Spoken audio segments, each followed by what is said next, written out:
Olá, estamos de volta hoje com um novo assunto, que é o das integrais múltiplas.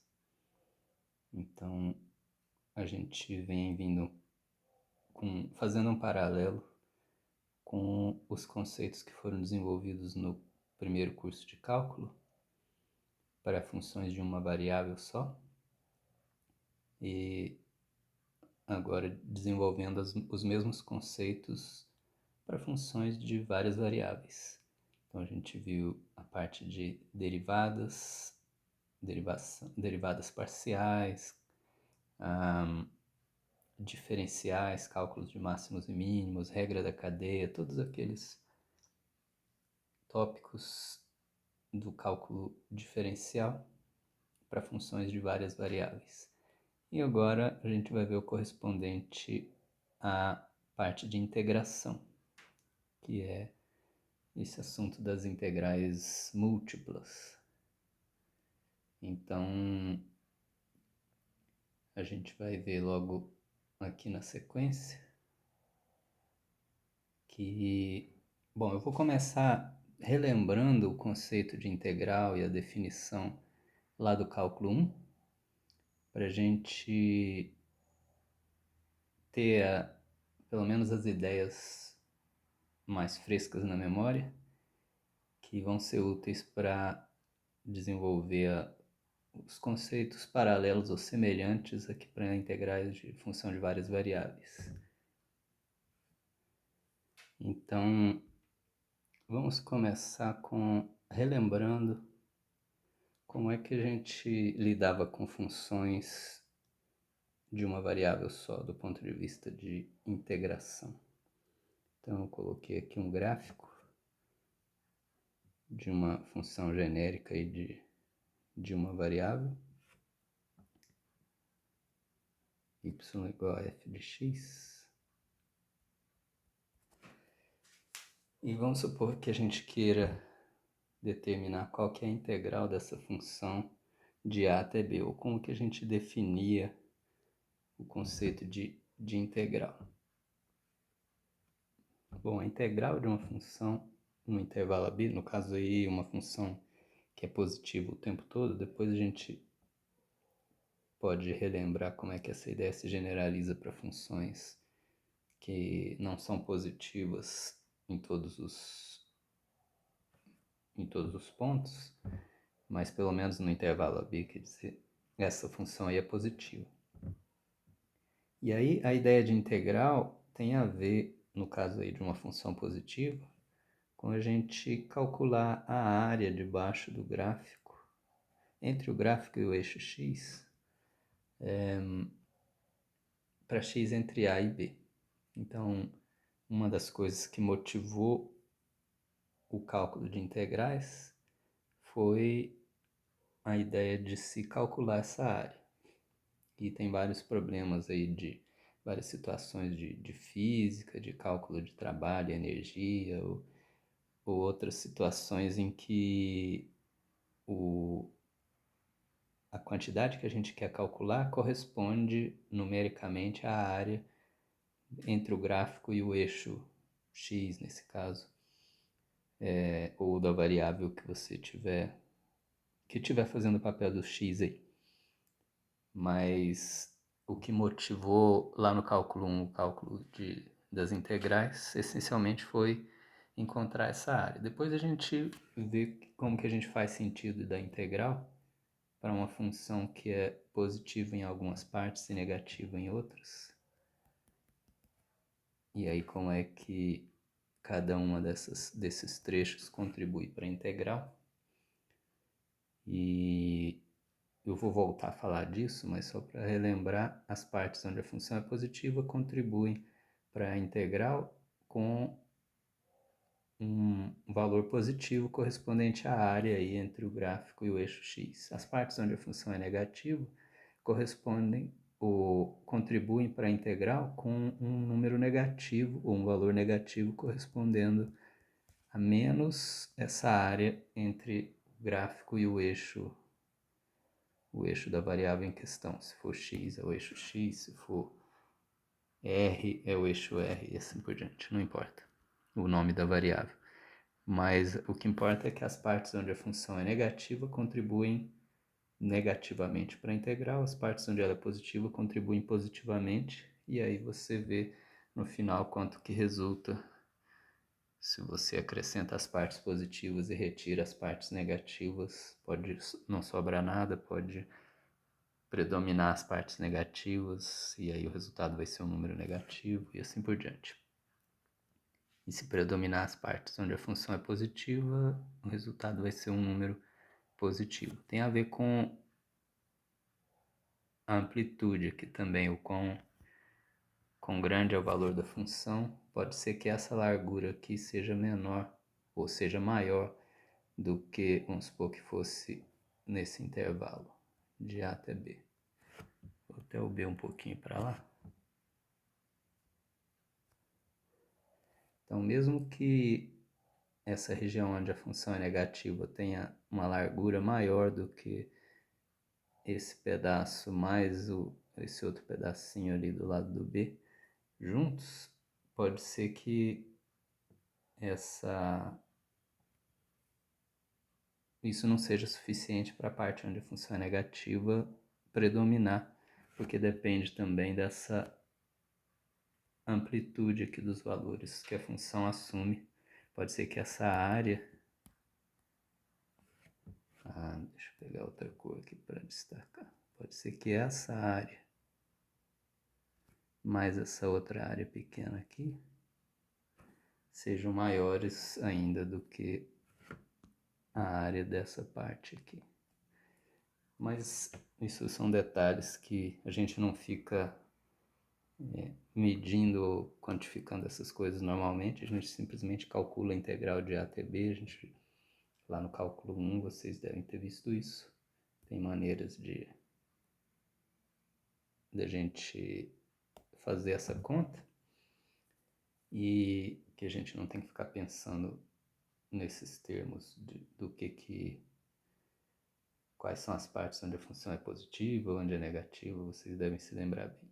E a gente vai ver aqui também como é que isso fica no caso de funções de várias variáveis. Mas antes, voltando para o caso de funções de uma variável só.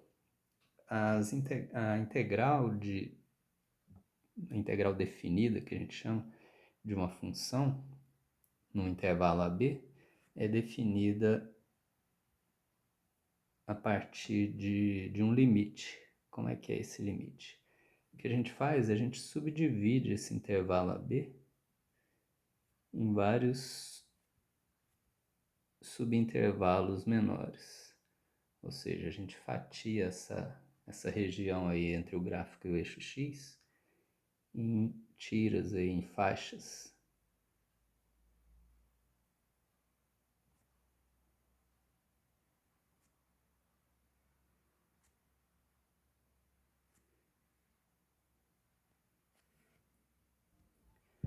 E para a altura dessas faixas, a gente tem que escolher uma altura aí, porque a gente quer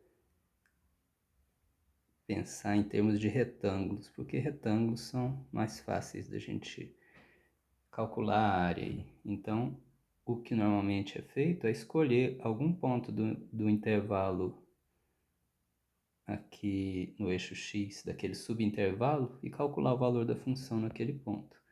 Vamos supor que seja esse valor aqui. Então, eu pego esse valor como sendo a altura do retângulo. Para o outro retângulo do lado, pego um outro valor da função em algum ponto naquele outro subintervalo. E assim sucessivamente. E se a gente continuar fazendo isso, a gente vai ter uma coleção de retângulos aí que aproxima o comportamento do gráfico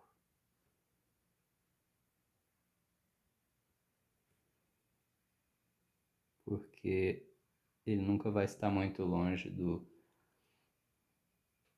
da curva do gráfico, porque a altura dele é a altura de algum ponto daqueles que estão ali no subintervalo em questão. Desenhando alguns aqui. E a gente vai ver que no processo de limite acaba não importando muito se a função for contínua, como está aí, não importa qual ponto do subintervalo a gente escolhe, à medida que a gente for estreitando esse subintervalo, o valor da função varia muito pouco dentro de um particular subintervalo desses. Então, à medida que você vai estreitando as fatias aí, vai importando cada vez menos a diferença entre o valor máximo e o valor mínimo que a função assume naquela fatia cada vez mais estreita. A diferença entre o máximo e o mínimo da função na fatia vai ficando cada vez menor. E aí, o importante é que o limite vai ser independente de qual ponto a gente escolhe nesse subintervalo. Mas, essencialmente, a gente soma as áreas desses retângulos e isso é uma aproximação para a integral que a gente quer calcular. Uma aproximação que vai ficando tanto melhor quanto mais estreitas forem essas fatias. Aí você pensa, essa aproximação não está tão boa quanto eu gostaria. Então deixa eu trocar essa subdivisão aí em intervalos por uma outra mais fina. E aí você refaz a conta com essa outra mais fina. Na prática a gente não fica fazendo essa conta, mas só para dar uma ideia de como que, pelo menos de um ponto de vista conceitual, como que essa ideia vai evoluindo. E aí, para cada subintervalo desses, vamos supor que eu dividi em n fatias, eu vou chamar o A aqui de x0. Aí aqui você teria o x1, x2, etc e tal. Lá no meio você vai ter um x e menos 1, xi, etc e tal, continua, até eu chegar no B, que seria o xn. Então, se você dividir em n fatias, no caso desse desenho aí está 1, 2, 3, 4, 5, 6, 7, 8 fatias. Então o xn ali seria x8, mas eu vou deixar genérico assim, para a gente fazer sentido dos termos que vão aparecer na expressão que eu vou escrever logo em seguida. Mas aí o iésimo subintervalo aqui, ele vai ter uma largura que eu vou chamar de ΔX. O iésimo ΔX, a largura do iésimo intervalo, o que é isso? É simplesmente o xi menos o xi menos 1. Ou seja, a diferença entre o xi e o xi menos 1. É a largura do iésimo intervalinho ali. Isso vai ser útil para a expressão que eu vou escrever agora na sequência, que é exatamente como é que a gente define a integral de A até B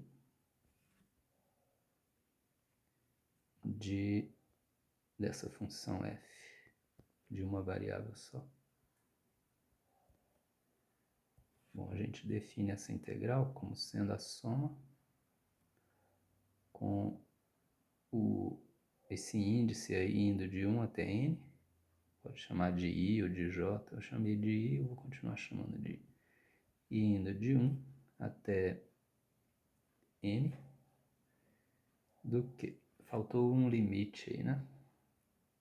Na verdade, a integral é o limite dessa soma quando a gente vai tomando fatias cada vez mais finas e o número de fatias vai ficando cada vez maior. Então é o limite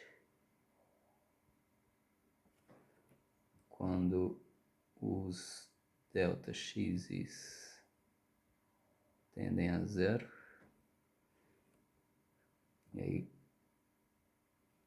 como consequência, na verdade o que a gente está interessado é nisso, que a largura das fatias vai ficando cada vez mais fina. Então o importante desse limite é que o ΔXi tenda a zero.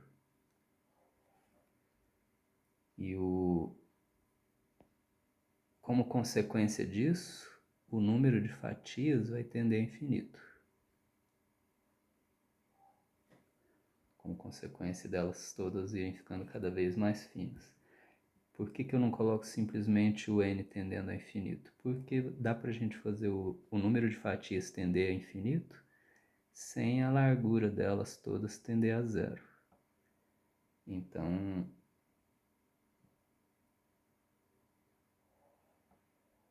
é por isso que eu estou enfatizando que é importante que a largura delas tenda a zero.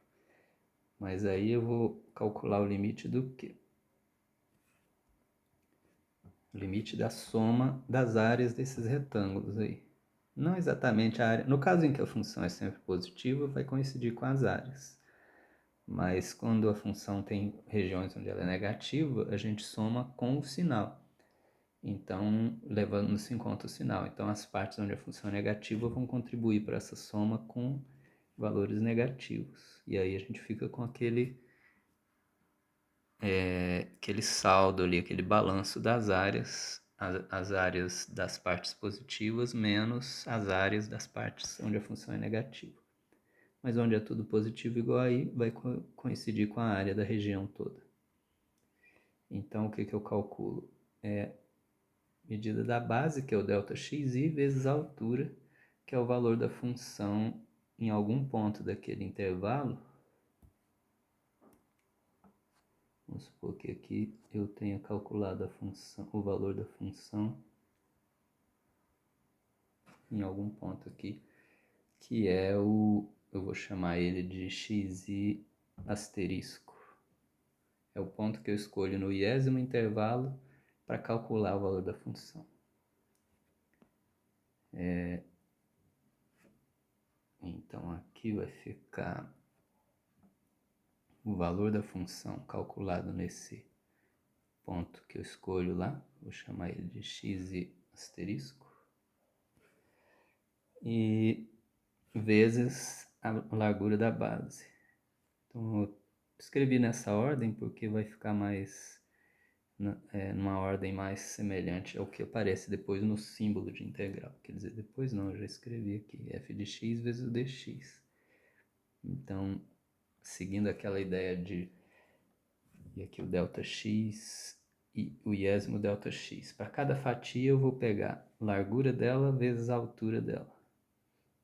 Então, esse símbolo de integral tem a ver com esses símbolos que aparecem no somatório. O S lá da integral tem a ver com esse sigma do somatório. E o ΔXi do somatório vai corresponder com o dx na integral. Então, é comum a gente ter símbolos parecidos quando a gente tem um limite assim, e símbolos que a gente usa para significar o que acontece depois de tomado o limite. A gente já viu isso na parte de derivadas, quando a gente escrevia o limite de ΔY sobre ΔX, por exemplo, quando o y é função de x, quando ΔX tende a zero, como derivada da função em relação a x, dy dx. Então, depois que a gente toma o limite, a gente usa esses outros símbolos com d em vez de delta. Então, aqui é parecido com essa ideia. Por isso que o dx lá no símbolo de integral tem alguma associação com o ΔXi antes de tomar o limite.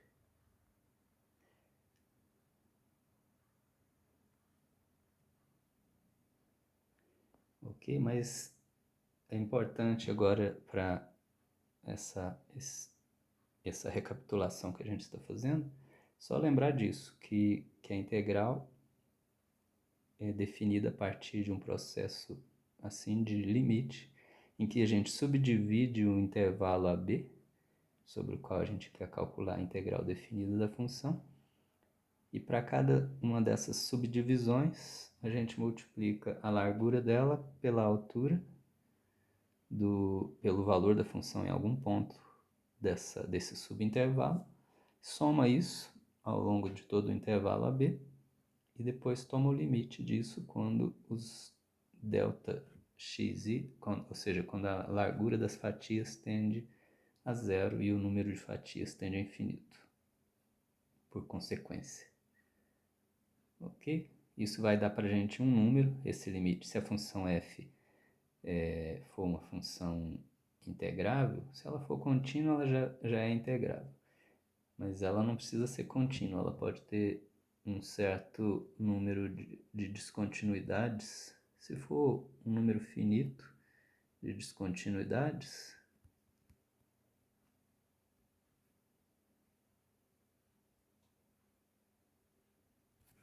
no intervalo em questão, isso ainda não impede ela de ser integrável, porque a gente pode calcular a integral em cada subintervalo desses, a integral nesse subintervalo, a integral nesse outro subintervalo e a integral nesse outro subintervalo, e somar essas três integrais. Em cada subintervalo a integral está bem definida. Então, se você tem uma quantidade finita aí de descontinuidades, isso não atrapalha em nada o cálculo da integral. Quer dizer, desde que sejam descontinuidades em que o valor da função não vá para infinito. Se for para infinito é outra situação, pode ser que dê para integrar ou pode ser que não. Se você tiver alguma coisa do tipo uma assíntota aqui, e o valor da função vá para infinito aqui, sei lá, vamos supor que do outro lado ela seja finita, alguma coisa assim. Então, se a integral for daqui até aqui, pode ser que ela não esteja bem definida ou não seja possível calcular. Vai depender um pouco do lado esquerdo aqui. Talvez seja útil para o que a gente vai ver mais para frente, então deixa eu relembrar o que a gente faz numa situação como essa. Bom, primeiro eu posso separar em dois subintervalos, o lado direito aí não tem grandes problemas para calcular essa integral, se o valor da função não for para infinito em nenhuma região desse intervalo. Essa parte aqui daria para calcular convencionalmente aí com a integral do jeito que a gente viu a definição. Essa outra parte onde o valor da função vai para infinito, vamos supor que esse ponto intermediário aqui seja, sei lá, C. O que como a gente lida com isso lá no cálculo 1, é parecido com o que a gente faz com as séries que a gente viu na primeira parte desse curso, séries infinitas. O que a gente faz? A gente considera as somas parciais. Se você tem uma série com infinitos termos, você soma até o enésimo termo e vê se essas somas parciais, à medida que o n vai ficando grande, se elas convergem para algum valor finito. Então aqui é parecido com isso. Em vez de a gente calcular a integral de a até c, que a função nem está definida no c, mas vai para infinito, a gente calcula a integral de a até um ponto antes do c aí. Poderia chamar de c menos epsilon. Ou simplesmente d. Mas eu falei de c menos epsilon para enfatizar que é pouquinha coisa para a esquerda do c aí, nesse caso. E aí a gente calcula, como no intervalo de a até c menos epsilon a gente não tem problema nenhum, porque a função é finita aqui nesse intervalo, então essa integral está bem definida. A gente calcula a integral de a até c menos epsilon da função f e depois toma o limite quando o epsilon tende a zero do que quer que a gente tenha obtido nessa integral. Se esse limite existir, eu digo que a integral imprópria converge e aí eu atribuo aquele número ao valor da integral de a até c. Então, a integral de a até c fica sendo esse limite.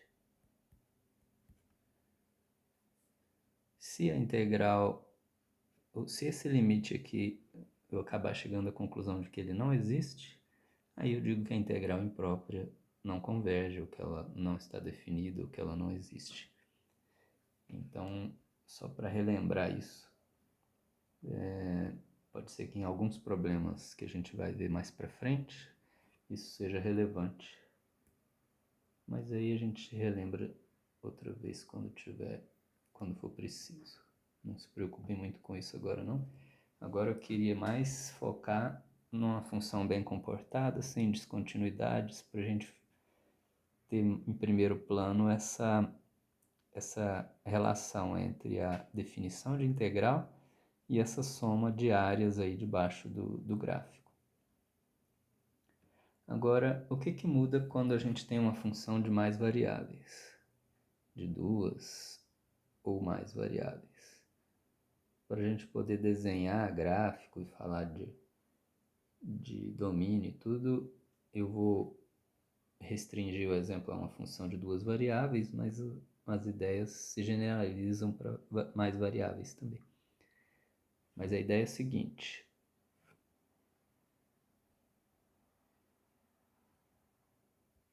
eu vou começar pensando em uma região de integração retangular.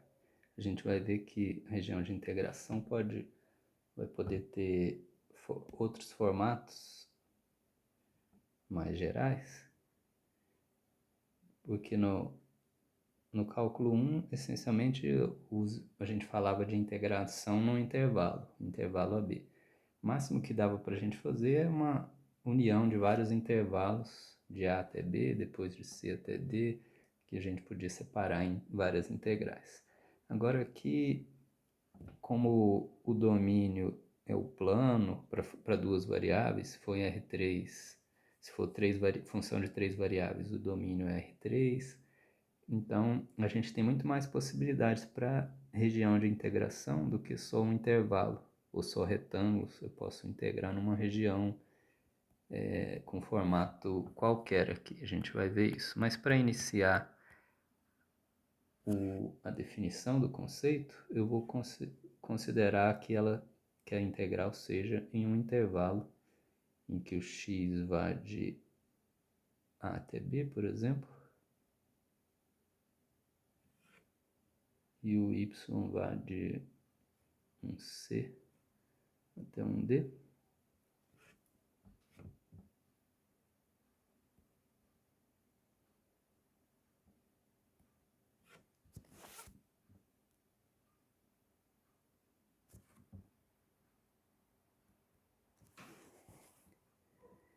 Então a região de integração vai ser esse retângulo aqui.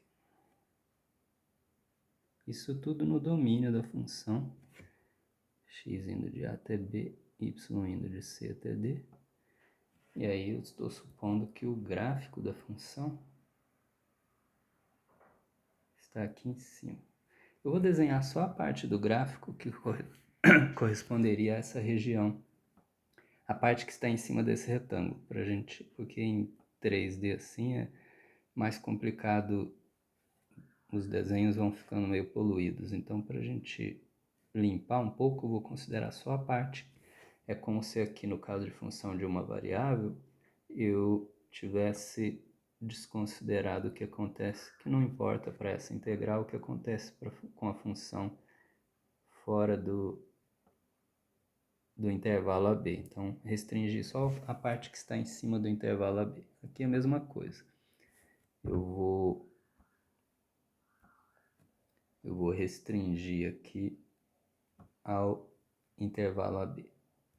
Ou melhor, ao retângulo AB por CD. Então, o gráfico, vamos supor que tem uma cara mais ou menos assim.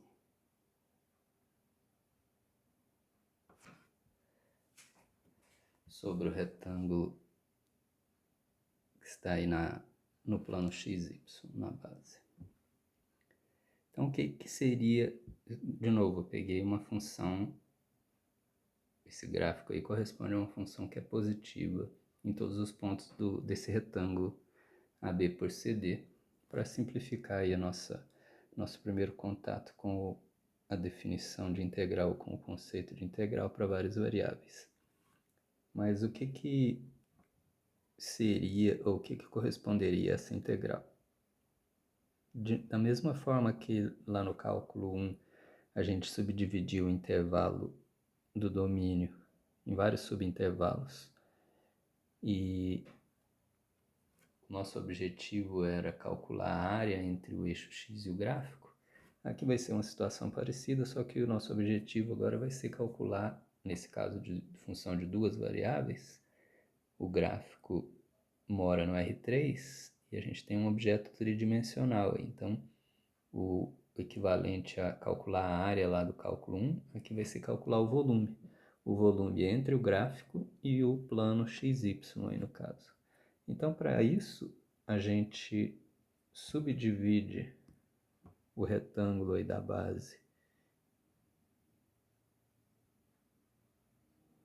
para a gente aproximar o volume desse sólido aí que tem esse topo irregular. A gente subdivide aí o retângulo da base em vários retângulos menores, paralelos aos lados aí.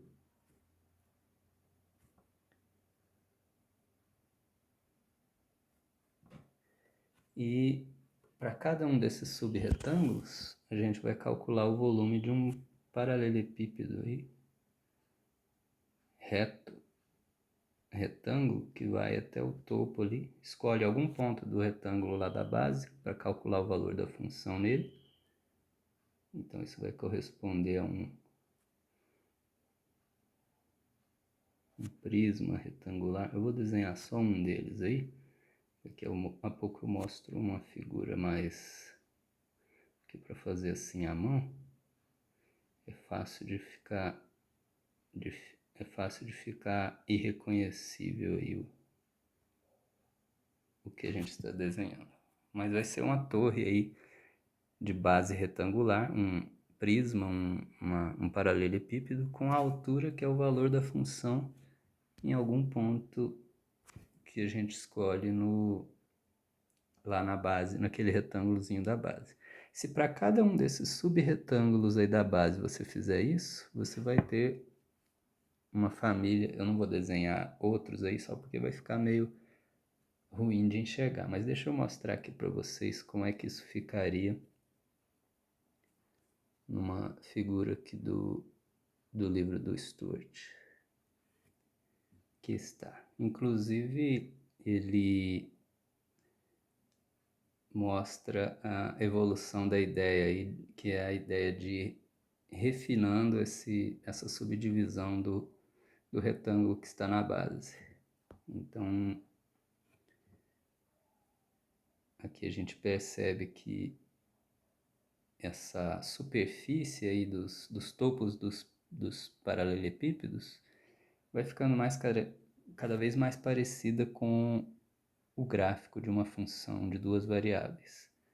Então, o que a gente faz para calcular o volume do sólido que fica entre o plano XY e o gráfico é aproximar essa área por essa soma de volumes de retângulos, de paralelepípedos, e ir refinando isso, tomando uma subdivisão cada vez mais fina do retângulo da base aí, que vai levar a paralelepípedos cada vez mais finos aí, mas que acompanham de maneira muito mais fina aí o comportamento do gráfico da função. Pode ver que esse da esquerda, ele aproxima de maneira mais grosseira a curvatura aí do gráfico, o formato do gráfico. Quanto mais fino a gente vai subdividindo a base, melhor essa superfície aí dos topos dos retângulos vai aproximando o formato do gráfico. Então essa é a ideia, bem parecido com a do cálculo 1, só que agora em duas dimensões na base e vezes a altura aí, que é a terceira dimensão nesse caso. Ok? Então quando a gente soma os volumes de todos esses paralelepípedos, a gente tem uma aproximação para a área debaixo do gráfico. E essa aproximação vai ficando cada vez melhor à medida que a gente vai refinando, vai dividindo em mais partes a base. É claro que lá no cálculo 1 a gente não calculava as integrais dessa forma. Por esse processo de aproximações cada vez melhores. Mas isso aí é só para definir o conceito. Depois a gente, lá no cálculo 1, a gente descobriu que uma maneira de a gente fazer a conta, em vez de calcular esse limite por aproximações sucessivas ou qualquer coisa do tipo, a gente lá no cálculo 1 conheceu o chamado teorema fundamental do cálculo, que diz que essa integral também pode ser obtida calculando, se você tiver como obter uma função cuja derivada é essa função que você está integrando, ou seja, uma função que é antiderivada dessa f', ou uma primitiva a gente chamava, então a gente bastava calcular o valor dessa função primitiva no ponto B menos o valor dela no ponto A, e o número que a gente obtém com isso é exatamente a integral da f de Azinho até Bzinho, onde essa f grande aqui é uma função cuja derivada é a função que você está querendo integrar. Isso se a f' for contínua, dá para a gente fazer desse jeito. Se ela tiver algumas descontinuidades isoladas, como eu mostrei antes aqui, a gente também pode calcular essa integral em pedaços onde ela é contínua, dividir em vários segmentos ali onde a função seja contínua, também dá para fazer a conta dessa forma. A gente só vai ter problemas nos casos em que a gente não tem uma primitiva para a função que a gente quer integrar. Por exemplo, integral de 0 a 1 de e a menos x quadrado dx. Isso é um exemplo de uma integral que a gente não tem uma primitiva para essa função aqui. Não tem nenhuma função que você possa escrever em termos de funções elementares que, quando você derivar ela, dá essa e a menos x quadrado. Mas aí é outra história. Aí a gente usa outros métodos para obter essa integral. Pode aproximar ela numericamente, ou a gente até viu a ideia de usar séries de potências para calcular uma aproximação com a precisão que a gente quiser para uma integral dessas. Mas então isso já é outro problema. Não tem a ver com a definição de integral em si. Então, do ponto de vista das funções de várias variáveis, a definição de integral vai ser bem semelhante, bem análoga. A gente vai ter aqui subdividir o intervalo AB então em vários subintervalos, vamos chamar de o A continua sendo o nosso x0,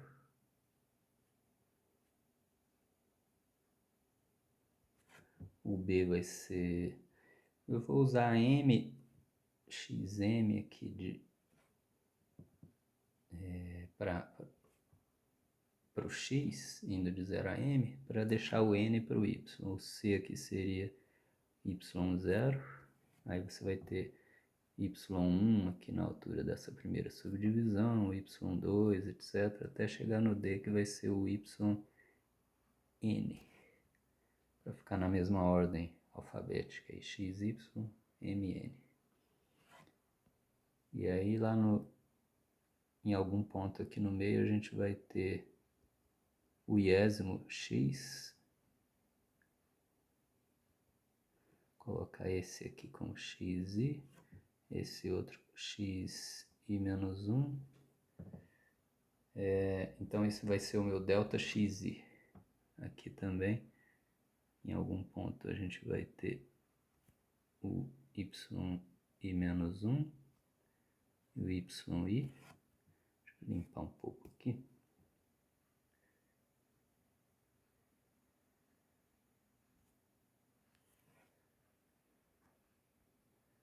Para não ficar tão confuso. Então aqui tem o yi menos 1 e o yi. Então isso aqui vai corresponder ao iésimo delta y. Eu vou usar, em vez de i para o y, j, que eu usei i para o x, vai ser conveniente, porque vão aparecer os dois no mesmo somatório. É bom usar índices com nomes diferentes, yj menos 1, yj aqui. Então esse é o jésimo intervalo do y, vou chamar isso de delta yj. E aqui é o delta x, esse intervalinho aqui. É o delta x e o iésimo delta x. Lá o jésimo delta y. Então, aqui na base, isso vai corresponder a um retângulo que eu vou chamar de esse retângulo aqui. Vou chamar ele de R e J. O retângulo que está na posição IJ. O iésimo delta x com o jésimo delta y ali na... Então, a gente vai fazer o i percorrer todos os valores de 1 até n e o j percorrer todos os valores de 1 até n e vai somar para cada uma dessas combinações de i e j aí, cada uma delas vai corresponder a um retângulo desses aqui na base. Então a gente vai somar sobre todos eles o que? A área da base, a área do retângulo RIJ, pela altura. Qual que é essa altura? A altura é o valor da função em algum ponto daquele retângulo RJ. Então deixa eu escrever aqui. Esse objeto que a gente vai definir fazendo essa conta, a gente vai chamar de integral da função de duas variáveis, nesse caso, x e y, sobre o retângulo, vou representar assim, AB, que é o intervalo no x, produto cartesiano com CD, que é o intervalo no y. Depois a gente vai colocar como lá no cálculo 1, o A e o B aqui embaixo em cima, e o C e o D aqui embaixo em cima, mas isso só vai funcionar para retângulos. Depois, quando a gente tiver regiões mais gerais, vai ser um pouco mais complicado. Então, por isso que eu estou, desde já, me atendo a representar aqui embaixo a região de integração, que às vezes é assim que a gente vai fazer. Por exemplo, você pode calcular a integral sobre o conjunto dos pontos em que x² mais y² é menor ou igual a 1, que é um círculo. Integral sobre os pontos desse círculo do que? De f de x, y, dA. Esse dA para a gente vai ser o elemento de área. Deixa eu explicar aqui.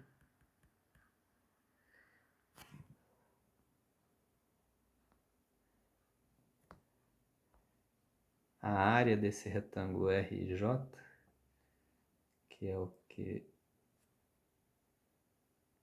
do retângulo RJ, eu posso calcular a área do, vou chamar de AIJ, que é o delta xi, vezes o delta YJ. A área do retângulo. Em vez de A e J, posso chamar de delta A e J para ter conexão com o dA. Já que eu falei que o delta a gente troca por d quando a gente está falando do limite.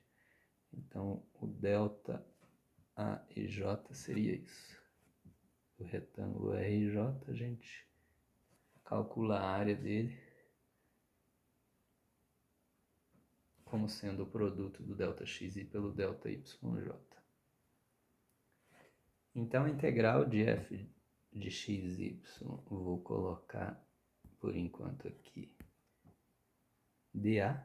Depois esse dA vai virar dx dy ou dy dx, dependendo da ordem que a gente resolve calcular essa integral. Mas nessa altura aqui, vou chamar só de dA, que corresponde a um elemento de área. Da mesma forma que o dx aqui na integral de uma variável só correspondia a um elemento de comprimento relacionado com o ΔXi aí, que é o comprimento do iésimo intervalo do x. Aqui eu tenho a área daquele subretângulo RIJ, no somatório que eu vou escrever aqui do lado. E essa, quando a gente faz o número de subdivisões tender a infinito e o tamanho das subdivisões tender a zero,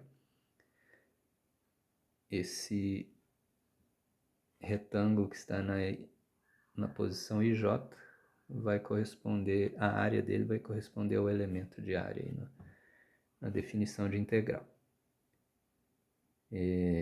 Isso tem como ser feito de uma maneira mais rigorosa, mais formal, mas aqui a gente está mais preocupado só com a noção, a ideia, mesmo que não fique muito rigoroso, muito preciso, é mais importante entender de onde que vem esse símbolo e qual que é a relação dele com o volume entre o gráfico e o volume desse sólido que fica entre o gráfico e o plano XY, se a função for positiva. Mas então, esse objeto, que é a integral dupla sobre o retângulo AB cartesiano CD ali, a gente vai definir como limite, quando os ΔXi's ali, todos tendem a x e todos tendem a zero, e os ΔYJ's todos tendem a zero também, para i igual a 1, 2, 3 até n no x e até n no y. E eu vou somar para todos os...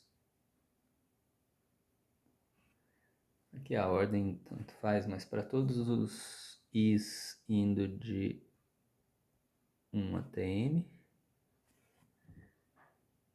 e para todos os j's indo de 1 até n, eu vou somar o quê? Eu vou calcular o f de... Poderia ter escrito um símbolo de somatório só, mas para a gente espelhar o símbolo de integral duplo aqui, é mais interessante pensar que eu estou somando sobre os i's de 1 até m e sobre os j's de 1 até n. Posso fazer primeiro uma soma por dentro aí dos j's e para cada valor do i aqui, por exemplo, faço i igual a 1. Aí para i igual a 1 eu somo com j indo de 1 até n. Depois faço i igual a 2. Aí para i igual a 2 eu faço j indo de 1 até n de novo. E assim por diante. Então para cada i o j percorre todos os valores. Ou poderia fazer da mesma forma, fixando cada valor do j e fazendo o i indo de 1 até n. O importante é percorrer todos os subretângulos ali. Então o que eu vou calcular? Eu escolho um ponto do retângulo IJ, vou chamar esse ponto de x e asterisco, YJ asterisco, é o ponto do retângulo IJ que eu estou usando para calcular o valor da função, para calcular a altura do paralelepípedo. Então, vou pegar aqui. Então, esse é um ponto pertencente ao retângulo que está na posição IJ. E aí eu calculo o valor da função nele. Não vai importar muito qual é o ponto que eu escolho lá dentro daquele subretângulo. No limite isso não vai fazer diferença. E vezes o que? Vezes a área da base, que é o delta A e J. Mas eu já vou escrever aí delta XI vezes o delta YJ. Poderia ter escrito também, em vez disso,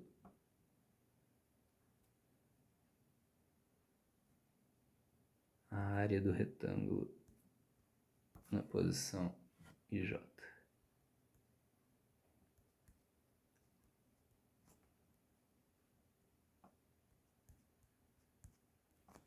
Subretângulo RJ. Ok, então essa é a definição formal de integral dupla. Depois a gente vai descobrir maneiras de calcular ela. Da mesma forma que lá no cálculo 1 a gente não calculava integrais usando esse tipo de limite.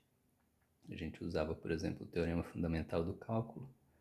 Aqui a gente vai ver também atalhos aí que permitem a gente calcular as integrais sem ficar usando esse processo de limite. Esse processo de limite é mais para a gente fazer sentido de qual que é a definição formal dessa derivada. Quando você calcula esse limite, esse limite deve resultar num número, e esse número vai corresponder ao volume ali entre o gráfico da função e o eixo x, quando a função for positiva sobre o retângulo. Agora, se tiver regiões onde ela é positiva e regiões onde ela é negativa, aí como lá no cálculo 1, a gente vai ter também, vamos supor que a função é positiva em alguns pontos e negativa em outros.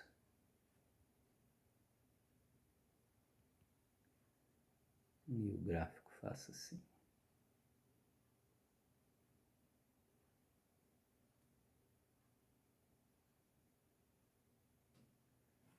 Então, onde a função, e vamos supor que tem uma linha aqui onde ela vale a zero. Então, onde a função é positiva, ela vai contribuir para a integral dupla com valores positivos. Seria essa região toda aqui.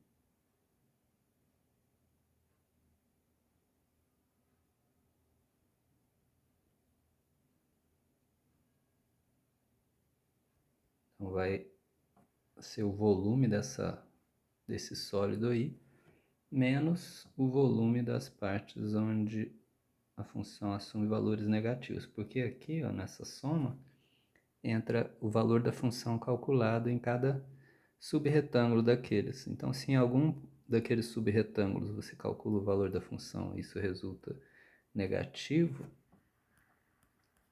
isso vai contribuir para essa soma com valor negativo. Então, toda essa região aqui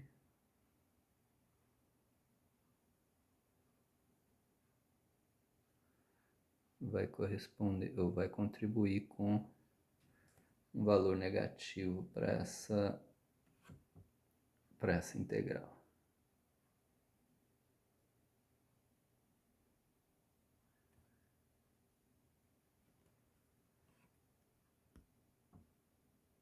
Então, se você somar o volume desse sólido azul menos o volume desse sólido vermelho, você obtém o valor da integral. Pode inclusive dar zero se uma coisa equilibrar a outra exatamente. O volume de um for exatamente igual ao volume do outro. Ou se vermelho e tiver um volume maior, a integral vai resultar um número negativo. E aí eu desenhei uma situação mais simples, mas pode ser que a função seja positiva em várias sub-regiões e negativa em várias outras sub-regiões, tudo meio bagunçado, e aí você soma as partes onde a função é positiva, ou aquilo vai contribuir positivamente para a integral, e onde a função é negativa, aquilo vai contribuir negativamente para a integral. Mas a gente normalmente não vai ter que ficar analisando isso e separando em casos. Isso tudo já sai automaticamente no cálculo da integral. Por exemplo, quando você integra seno de x de 0 até 2π, isso daí dá zero, porque o seno de x tem uma parte onde ele é positivo, uma parte onde ele é negativo, de 0 a 2π. E elas se cancelam, tem exatamente mesmo a integral de 0 a π dá exatamente o oposto da integral de π até 2π, e aí a integral total dá zero. Você obtém isso porque o seno de x, a integral ou a função cuja derivada é seno de x, é menos cosseno de x, que vale 1 no zero, o cosseno vale 1. Então, menos cosseno vale menos 1, tanto no zero quanto no 2π. Então, essa integral vai ser menos 1 menos menos 1, que dá zero. Então, é automático, a gente não tem que ficar analisando onde que a função é positiva, onde que é negativa para fazer essa conta. Ok? Vamos ver, então, como é que a gente calcula, na verdade, a integral. Ou uma integral múltipla, uma integral dupla, na prática, sem ter que recorrer a esse limite. Ela é definida dessa forma, mas a gente vai ver um caminho para calcular ela. Então, vamos supor que a gente tenha uma função que tem esse gráfico amarelo mostrado aí na figura, sobre um retângulo AB por CD, um retângulo genérico aí.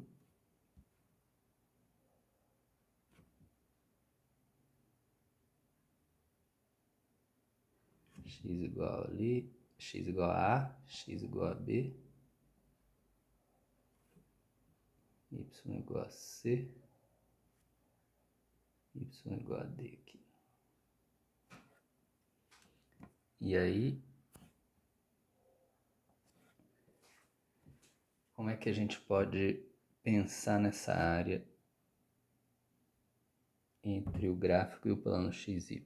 De novo, considerando uma função que assume valores positivos para facilitar a representação aí. A gente pode, uma maneira da gente fazer sentido desse volume é a gente fatiar esse sólido aí em fatias. Pensa que é um pão ou um bolo, e a gente vai fatiar ao longo do eixo X, quer dizer, subdividir o intervalo aí do eixo X. Então, imagina que a gente subdivida aquele intervalo AB em vários subintervalos.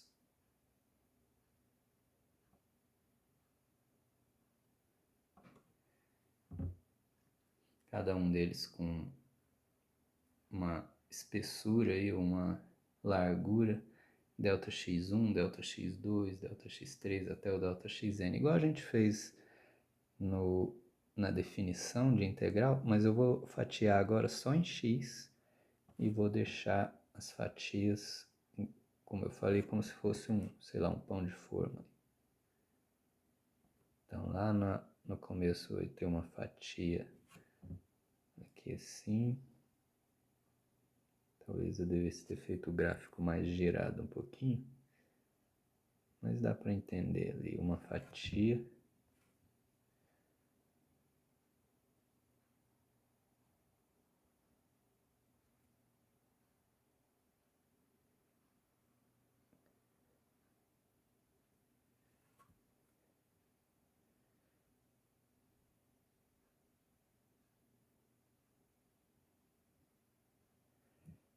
desenhei uma fatia lá. E você imagina agora que você continue fatiando de lá para cá, ou daqui para lá, não importa, mas nesse sentido aí.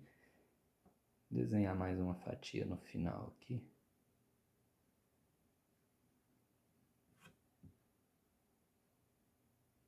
Não vou desenhar todas porque vai ficar meio poluído o desenho, mas vocês acho que entendem a ideia.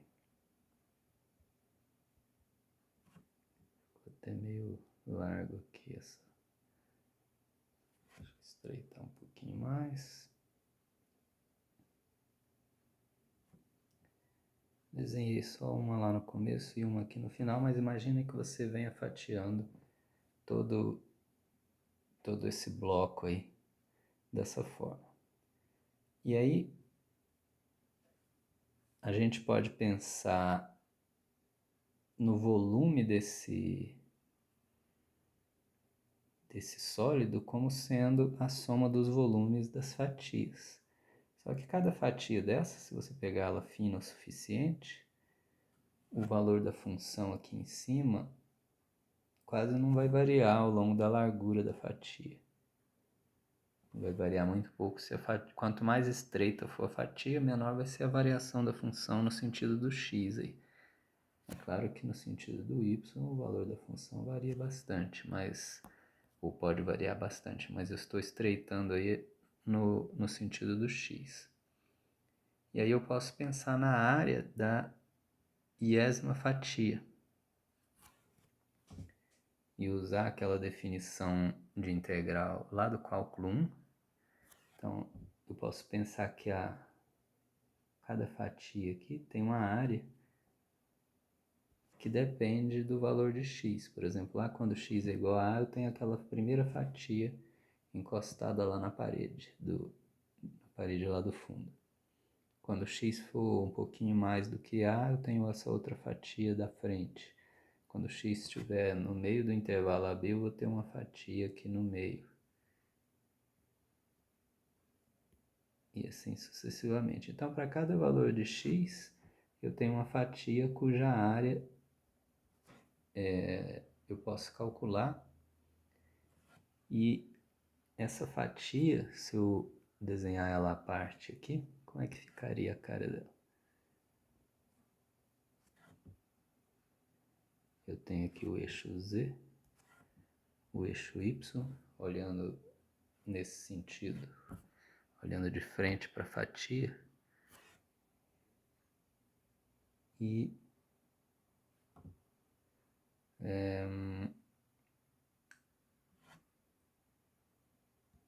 essa fatia vai depender só do x. O x vai me dizer em que altura que eu estou nesse sentido aqui, no sentido justamente do eixo x. Ou seja, ele vai me dizer de qual fatia que eu estou falando. Então, para cada valor de x, eu tenho uma fatia, o formato da fatia aqui em cima vai variando, porque depende do valor da função para aquele valor de x. Ou seja, eu estou fixando o valor do x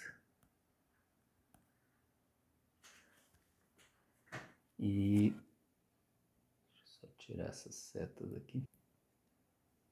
Vou variando o x e para cada x eu estou calculando a área da fatia. Vamos supor que para um particular x, essa fatia tivesse o seguinte formato.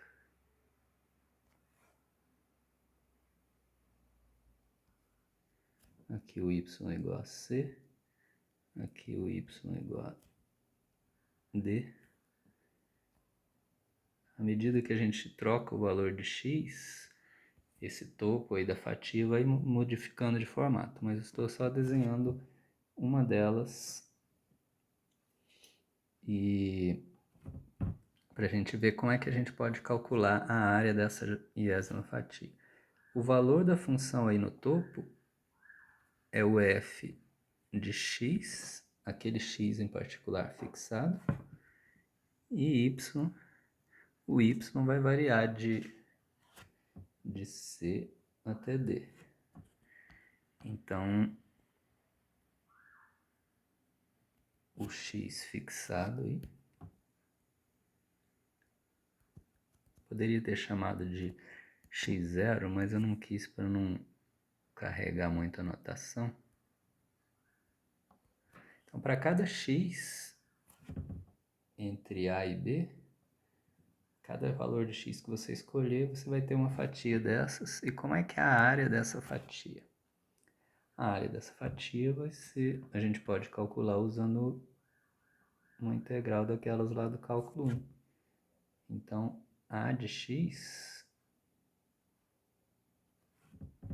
que é a área da fatia que está na altura daquele particular valor de x, vai ser o quê? A integral com y indo de c até d, porque o y aqui vai de c até d, do que da f de xy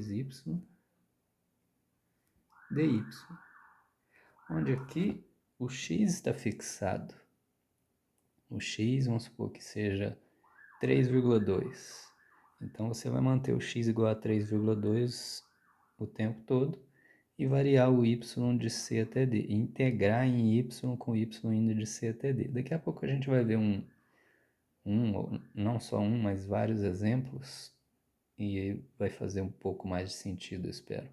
Mas, por enquanto, pensem nessa ideia de que eu estou pegando uma função que é de duas variáveis, depende de x e y, estou fixando x, ou considerando x como um valor fixo, não preciso dizer qual que é esse valor, só que ele é como se fosse uma constante ali, um parâmetro constante, e eu vou pensar no restante da função, ou seja, a dependência dela em y, e vou calcular essa integral. Por exemplo, se f de xy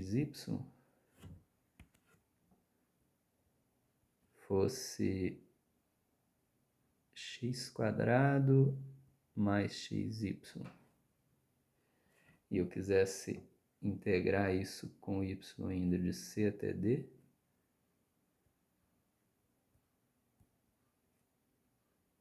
em relação à variável y, pensando no x como uma coisa fixada. Então, como é que eu integro isso? O x² é como se fosse uma constante em relação a y. Então, eu integro isso da mesma forma como eu integro integral de 3 dy, por exemplo. Como que é isso? Você pode tirar, inclusive, o 3 de dentro da integral, porque não depende de y. Isso fica 3 vezes a integral de dy, que é o y.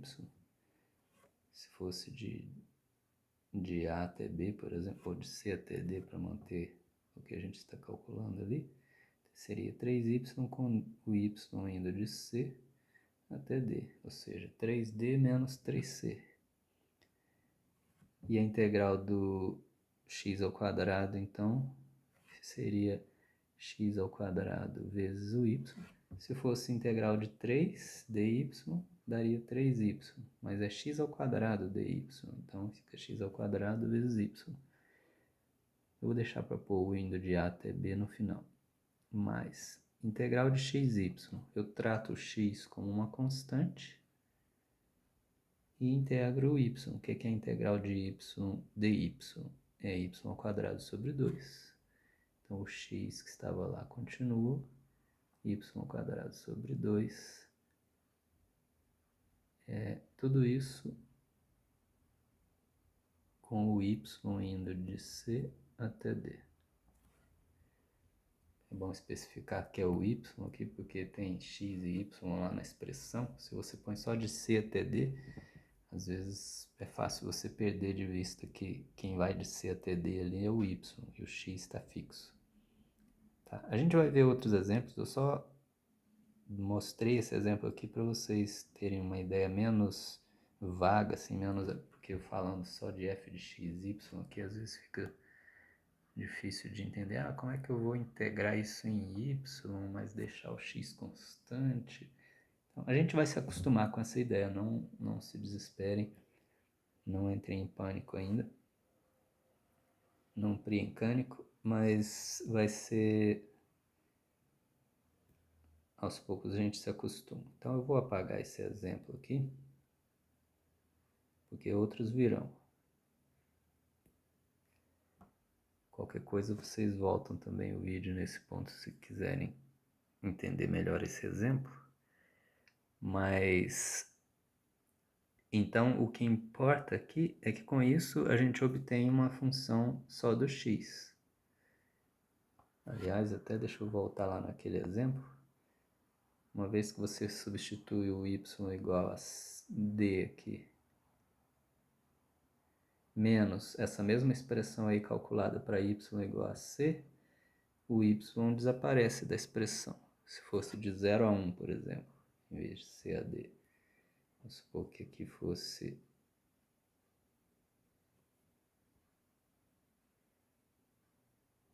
de 0 a 1. Aí aqui de 0 a 1. Então você calcularia isso no 1, que seria x ao quadrado mais x sobre 2, fazendo o y igual a 1, menos isso daí tudo no y igual a 0, que vai dar 0. Então, o que você obtém no final das contas é uma coisa que só depende de x, que está compatível com o fato de que para cada x você vai ter uma área diferente lá, um a de x. Então, isso daqui seria meu a de x, se a função fosse x² mais xy, e se o cd fosse de 0 a 1, c igual a 0 e d igual a 1.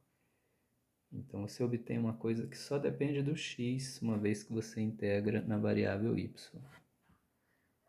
E trata o x como se fosse uma constante. Ok?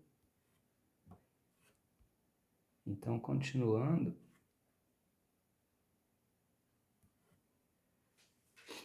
a gente teria, para cada valor de x de a até b, a gente tem o a de x, que é essa função que a gente calcula usando essa integral. E aí, o que a gente quer, na verdade, é somar os volumes de todas essas fatias, ou, de certa forma, integrar, né, essa a de x para x indo de a até b. Você pode pensar que o volume dessa região aí, num certo sentido, ele vai ser, você pode pegar para cada subintervalo aí de largura ΔX, poderia chamar de dx já, mas deixa ΔXi por enquanto. Você vai ter sua função a de x, você pode escolher algum ponto daquele intervalo e pensar que o volume é o limite da soma dos volumes de todas essas fatias. Como que você calcula esse volume de cada fatia? Você pega a área a de x para algum ponto x, que eu vou chamar de x e asterisco, no iésimo intervalo.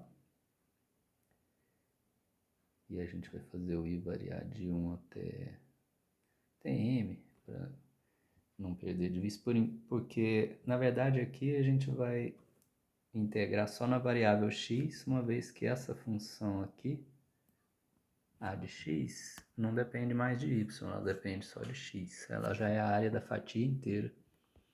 E aí essa área só depende do x, à medida que você caminha ao longo da direção do x, aí você vai tendo diferentes áreas para as diferentes fatias, que vai ser o a de x.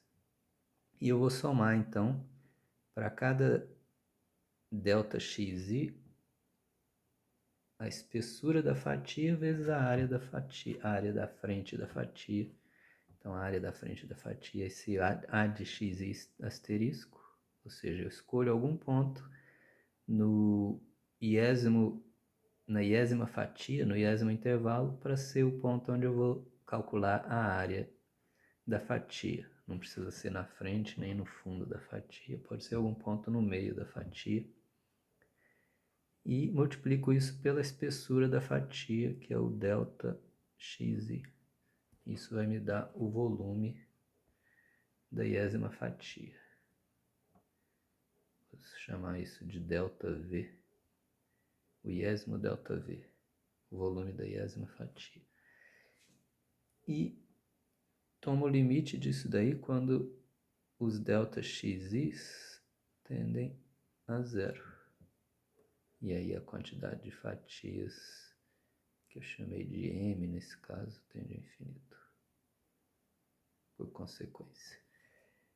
Então a mesma ideia e na verdade isso aqui é uma integral daquelas lá do cálculo 1, porque agora só tem a variável x envolvida. Então isso aqui na verdade é a integral de a até b, ou seja, com o x variando de a até b, de a de x dx. Esse limite nada mais é do que a definição de integral. Mas essa área, a gente já viu, essa a de x que está lá dentro, a gente já calculou ela agora há pouco. E ela era o quê? Essa integral aqui da f de xy na variável y, quando o y varia de c até d, ou seja, eu tratei o x como constante, então essa integral que aparece aqui no cálculo do volume, estou falando de volume porque eu peguei uma função que é positiva o tempo todo. Se for uma função que é positiva em algumas partes e negativa em outras, isso não vai corresponder a um volume, mas só para dar um nome para esse objeto aí, eu peguei uma função positiva e estou chamando ele de volume. Mas então essa integral de a até b de a de x dx, eu posso trocar essa a de x pelo que ela é em termos da função f, que é a integral quando y vai de c até d, da f de xy dy.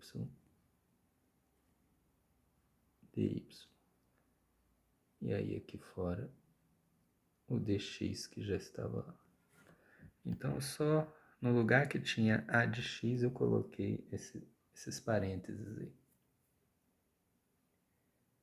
E aí, mas em vez de chamar de v esse volume, eu poderia ter simplesmente chamado de integral dupla sobre o retângulo AB por CD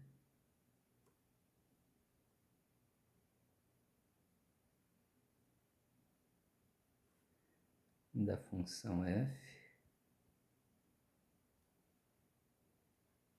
dA. É o que a gente tinha, o símbolo que a gente tinha usado para representar a integral dupla. E ela é igual a isso daqui, integral. Como é que a gente calcula isso? A gente primeiro calcula a integral da função f em y, com y indo de c até d, e trata o x como uma quantidade fixa, constante. Depois, com isso a gente obtém essa função a de x, que só depende do x. Com essa a de x, a gente agora integra em y, em x, com o x variando de a até b.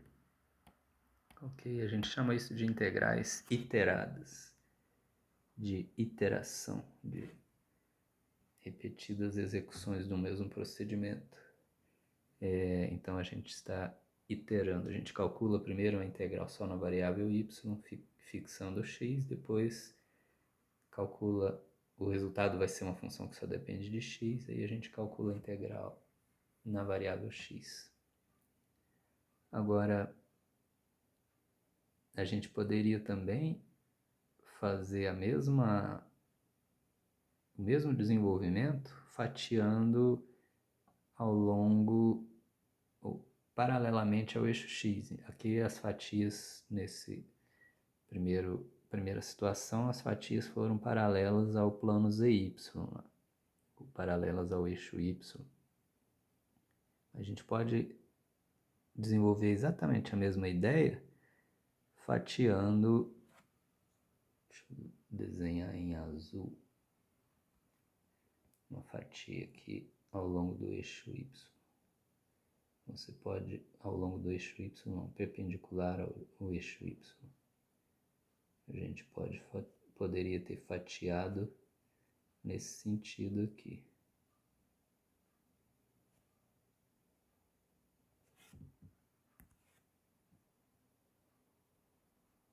Difícil não ficar muito poluído aí o gráfico, mas dá para ter uma ideia.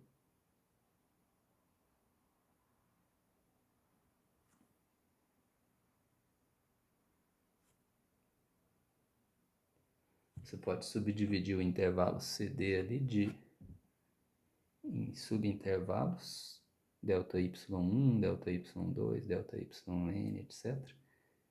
E calcular a área de cada fatia dessas em função do y e depois integrar em y essas áreas com o y indo de C até D. Ok? Exatamente a mesma ideia, só que agora fatias paralelas ao plano XZ. Se a gente fizer essa construção com fatias paralelas ao plano XZ, deixa eu encolher aqui para fazer ela ao lado ali.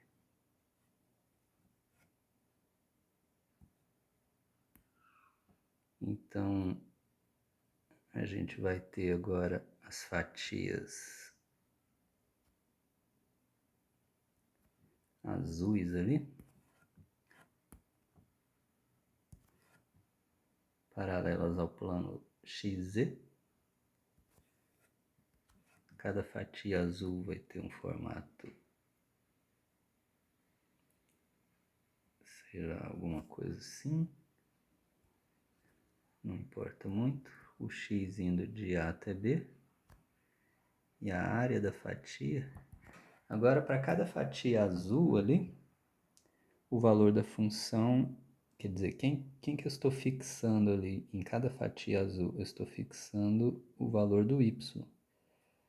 E aí fazendo o x variar de A até B. Então essa fatia aqui vai corresponder a f de xy para algum y fixado. Então quem está fixado agora é o y.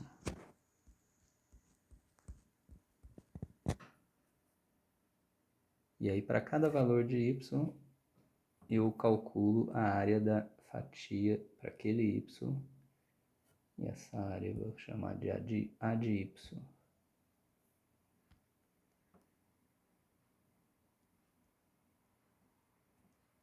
A área da fatia vai ser a integral com o x indo de A até B, da f de xy dx agora. Então eu trato aquele y com uma quantidade fixa, uma constante ali, e integro na variável x. E aí, de posse da área das fatias, de todas essas fatias paralelas ao plano zx, eu agora calculo o volume total, que é essa integral aqui, como o limite. Agora eu vou fazer os ΔY, chamado de ΔYJ, tenderem a zero, ou seja, a espessura das fatias azuis ficar cada vez mais finas. E eu vou somar o volume de todas as fatias. J indo de 1 até, chamar de N, o número de subdivisões em Y aí. É claro que o N tende a infinito quando a espessura das fatias tende a zero. E quem mais? para cada fatia eu vou calcular o volume da fatia, que é a área dela, agora eu uso aquela função a de y lá que me dá a área para cada valor de y. Então eu calculo isso num certo yj estrela lá, que é um valor de y escolhido no jésimo intervalo, vezes a espessura, essa espessura aqui, ó, parecendo um H isso aí, né? Essa espessura é o meu delta yj, o jésimo delta y, ou a espessura da jésima fatia. E esse limite vai ser exatamente a integral com o y indo de C até D, do que do a de y dy. A função que a gente está integrando agora é a de y, integrando na variável y. Porque quando a gente faz essa conta aqui, integra na variável x, o resultado não vai depender mais de quem é a variável x. Vai ficar uma coisa que depende só de y. Tanto que eu chamei de a de y, simplesmente. Não é mais a de xy.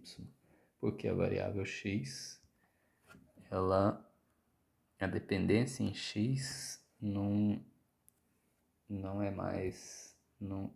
Não existe mais, uma vez que a gente integrou na variável x. Ok? Então, a gente pode escrever essa integral dessa forma, que também, da mesma forma como a gente fez aqui em cima, essa a de y eu posso trocar por essa integral. E aí eu vou ter a integral com o y indo de C até D, da integral com o x indo de A até B, de f de xy dx, e depois essa integral de fora em y. Então, tanto faz, essas duas coisas são iguais. Aqui, deixa eu destacar isso.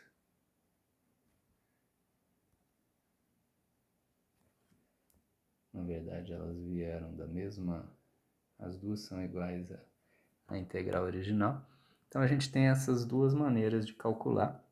Na próxima aula, a gente vai ver como é que a gente lida com regiões que não são retangulares.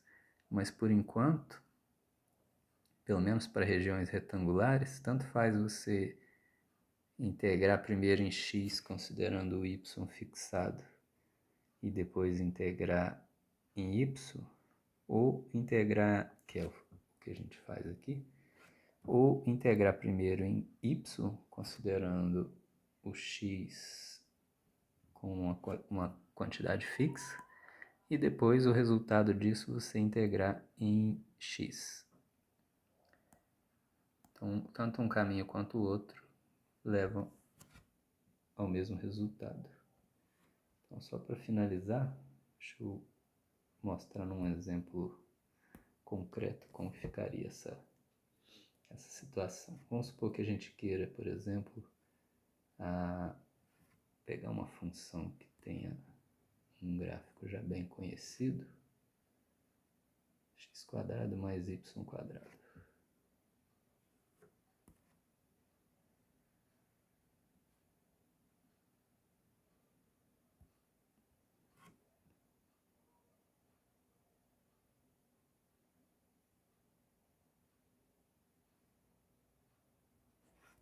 E eu vou calcular a integral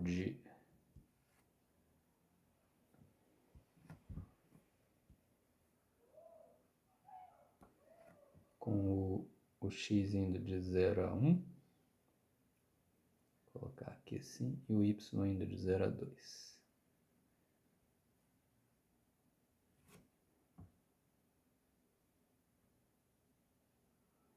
Esse retângulo aí. Lá no gráfico ele vai corresponder a uma coisa mais ou menos assim.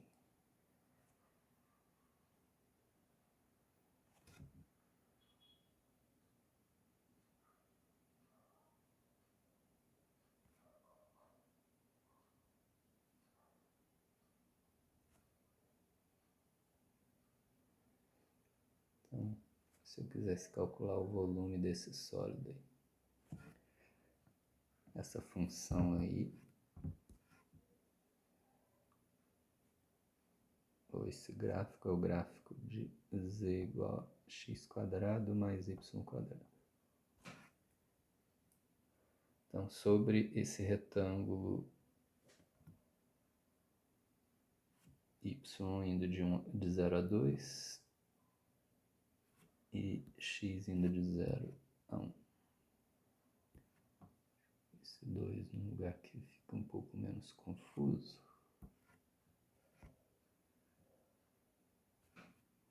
Dois ali, aqui é o 0, e o x indo de 0 a 1.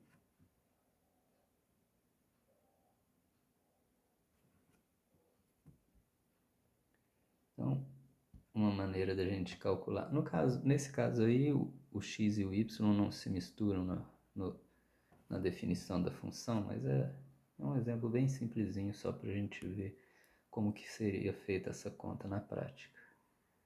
Então, a integral sobre o retângulo 0,1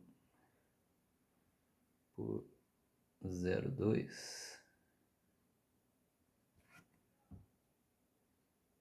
integral dupla da função x quadrado mais y quadrado, dA e o elemento de área.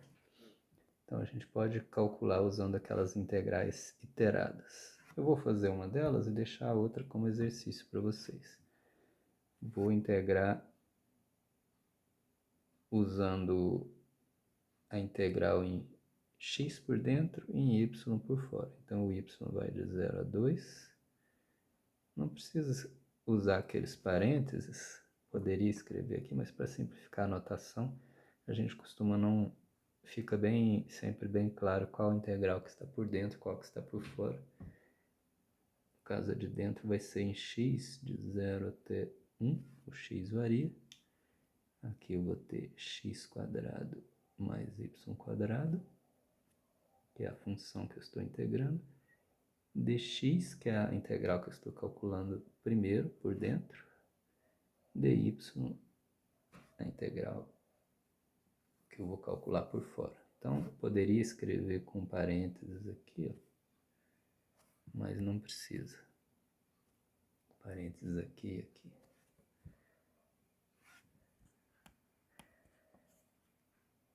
Então, como é que eu calculo?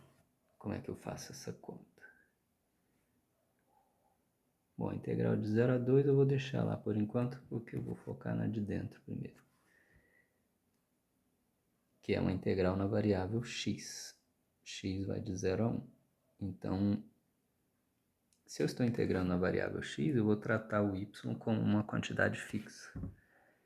E aí, integrar na variável x. Integral do x ao quadrado vai dar x ao cubo sobre 3. A integral do y ao quadrado é como se fosse a integral de uma constante. Integral de, sei lá, 5 dx. Como é que é essa integral? Isso é 5x, no caso aí de 0 a 2, de 0 a 1. Então dá 5 vezes 1 menos 5 vezes 0, que dá 5. Essa conta que a gente faz, no caso aqui, é a integral de y quadrado. A constante que está fazendo o papel do 5 lá é o y quadrado. De 0 a 1. Antes de substituir de 0 a 1, eu vou ter y quadrado vezes x. Da onde que veio esse x? Da integral do dx aqui. No caso aqui da integral do y ao quadrado dx, eu trato o y ao quadrado como constante. E fica assim. Essa integral vai ser com o x indo de zero. Quando a gente tem várias variáveis envolvidas, é melhor você escrever quem que está indo de 0 até 1. No caso aqui, x indo de 0, x igual a 0 até 1. Lá no cálculo 1 você colocaria simplesmente de 0 a 1, assim, sem especificar a variável, porque era só uma variável. Mas aqui, quando você tem uma expressão assim, envolvendo y e x, às vezes, se você não coloca qual que é a variável ali, é fácil você se confundir ou perder de vista e cometer erros. Então é bom sempre deixar claro, não, estou trabalhando com a variável x agora, estou tratando o y como uma quantidade fixa. Ok? Isso aí vai te dar uma função que depende só de y e eu vou depois integrar em y. Mas para não escrever tudo de novo, essa parte que depende de y, ou seja, substituindo os limites de integração aí, no zero isso aí vai dar tudo zero, então facilita. Por isso até que eu escolhi essa região dessa forma. E o restante vai dar isso aqui tudo. Vai dar 1 ao cubo sobre 3, que é 1/3, mais y ao quadrado vezes 1. Então é isso, y ao quadrado mais 1/3. E agora eu vou integrar isso em y, com y indo de 0 a 2. Aqui, esse 2 ficou meio colado aqui em cima. Fácil da gente perder ele de... Deixa eu ver se eu consigo deslocar ele. Talvez se eu aumentar aqui.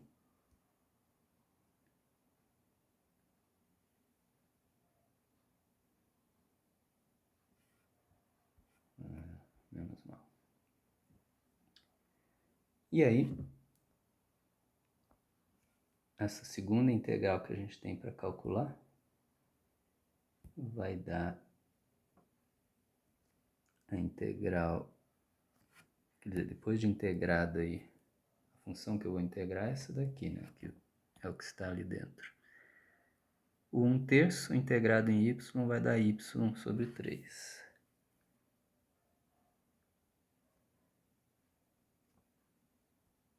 E o y ao quadrado vai dar y ao cubo sobre 3. Tudo isso com o y indo. Aqui eu poderia só colocar de 0 a 2, mas por força do hábito, porque agora só tem uma variável envolvida. Y indo de 0 a 2. No 0 vai dar 0 mesmo, então isso aqui vai ser simplesmente 2/3 mais 2 ao cubo, 8 por 3 dá 8/3. Menos tudo isso aí calculado no 0, que dá 0. Então 2/3 mais 8/3, 10/3. Isso é a integral dupla, então, dessa função. Para casa, para vocês, exercício, fazer a mesma conta, só que iterando as integrais por fora a de x e por dentro a de y.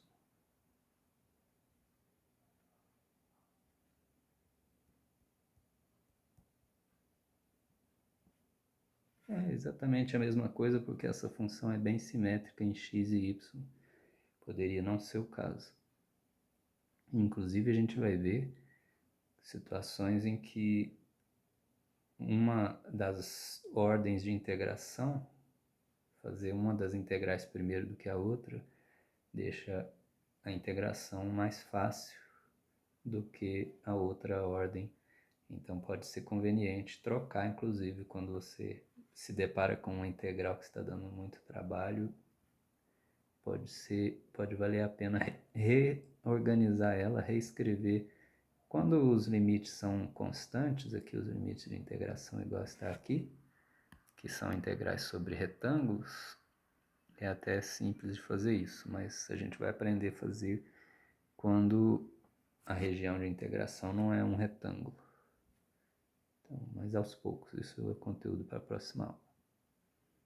E isso daqui vai dar, então, é o exercício para vocês, dy por dentro, dx por fora. E com esse exercício eu encerro. Lembrando que esse assunto é para terceira avaliação, não vai ser cobrado na segunda avaliação do curso.